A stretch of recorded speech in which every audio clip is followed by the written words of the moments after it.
इन दोनों आईपैक पश्चिम बंगाल की राजनीति में चर्चा का विषय बना हुआ है। पश्चिम बंगाल के सत्ताधारी दल तृणमूल कांग्रेस के लिए कितने महत्वपूर्ण है, इस बात का अंदाजा इससे लगाया जा सकता है कि छापेमारी के दौरान राज्य की मुख्यमंत्री ममता बनर्जी खुद प्रतीक जैन के घर पहुंच गई। ईडी ने दावा किया कि ममता बनर्जी ने अपनी पार्टी से जुड़ी हार्ड डिस्क, आंतरिक दस्तावेज और संवेदनशील डेटा को जब्त करने की भरपूर कोशिश की। आईपैक क्या है, आइए जानते हैं। आईपैक यानी इंडियन पॉलिटिकल एक्शन कमेटी एक राजनीतिक सलाहकार और रणनीतिक फर्म है जिसे वर्ष 2013 से 14 में पहले सिटीजन फॉर अकाउंटेबल गवर्नेंस नाम से शुरू किया गया। इसका मुख्य काम चुनाव संबंधी रणनीति बनाना, डेटा एनालिटिक्स करना, डिजिटल आउटरीच और प्रचार प्रबंधन सेवाएं देना है। यह विभिन्न राजनीतिक दलों के लिए चुनावी अभियान और जन भागीदारी रणनीति को अच्छे से तैयार करती है। आईपैक की स्थापना में प्रशांत किशोर जैसे नामी राजनीतिक सलाहकार शामिल रह चुके हैं और संस्था ने समय समय पर कई राज्यों में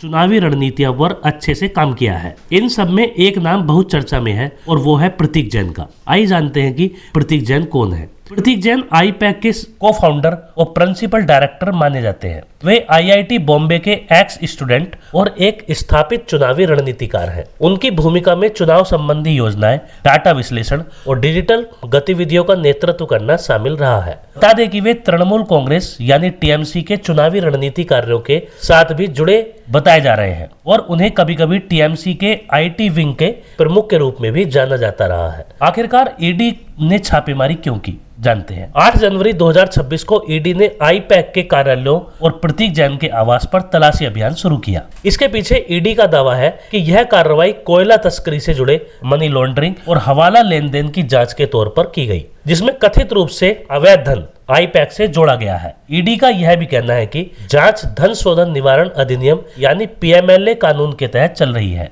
और यह राजनीतिक दलों से सीधे तौर से जुड़ी हुई है। ईडी की इस कार्रवाई ने राजनीतिक बहस छेड़ दी है। ममता बनर्जी ने इसे राजनीतिक रूप से प्रेरित और असंवैधानिक बताया है और स्वयं मौके पर पहुंचकर दस्तावेज और हार्ड डिस्क वापस ले लेने का दावा किया। विपक्षी नेताओं ने भी खुला आरोप लगाया कि आईपैक मानो टीएमसी का रणनीतिक सूचना स्रोत है और इसे ही सीधे तौर पर निशाना बनाया गया है। देखा जाए तो आईपैक एक महत्वपूर्ण रणनीतिक सलाहकार संगठन है जिसका काम चुनाव रणनीति और डेटा आधारित कार्रवाई करना है। इसके प्रमुख प्रतीक जैन को ईडी की जांच में सीधे तौर पर शामिल कर लिया गया है, जिसमें कोयला तस्करी संबंधी धन शोधन और हवाला के आरोप की पड़ताल की जा रही है। इन कार्रवाई ने चुनावी माहौल और राजनीति विवाद को और अधिक बढ़ा दिया है। आईपैक के नाम पर उसके प्रमुख प्रतीक जैन के आवास पर ईडी की छापेमारी को केवल एक कानूनी कार्रवाई के रूप में नहीं देखा जा सकता, बल्कि इसे 2026 के पश्चिम बंगाल विधानसभा चुनाव की अनौपचारिक शुरुआत भी माना जा रहा है।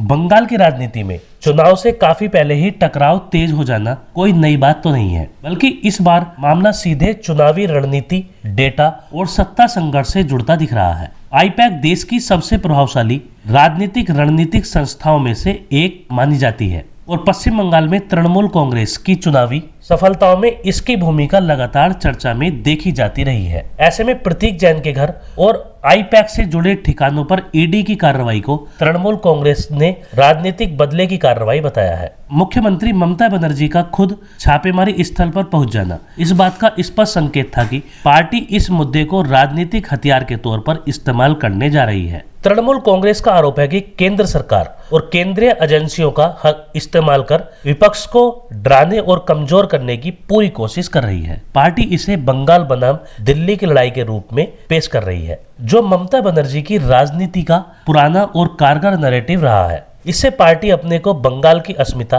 और संघीय ढांचे के रक्षक के रूप में स्थापित करने का भरपूर प्रयास कर रही है। दूसरी ओर भारतीय जनता पार्टी और विपक्षी दलों का कहना है कि ईडी एक संवैधानिक संस्था है और उसकी कार्रवाई कानून के तहत हो रही है। उनके अनुसार अगर आईपैक या उसके प्रमुख पर वित्तीय अनियमितता के आरोप लगे हैं तो जांच से डरने की कोई जरूरत नहीं है। भाजपा इसे तृणमूल के कथित भ्रष्टाचार और पर्दे के पीछे चलने वाली चुनावी मशीनरी से जोड़कर जनता के सामने रखने की पूरी कोशिश कर रही है।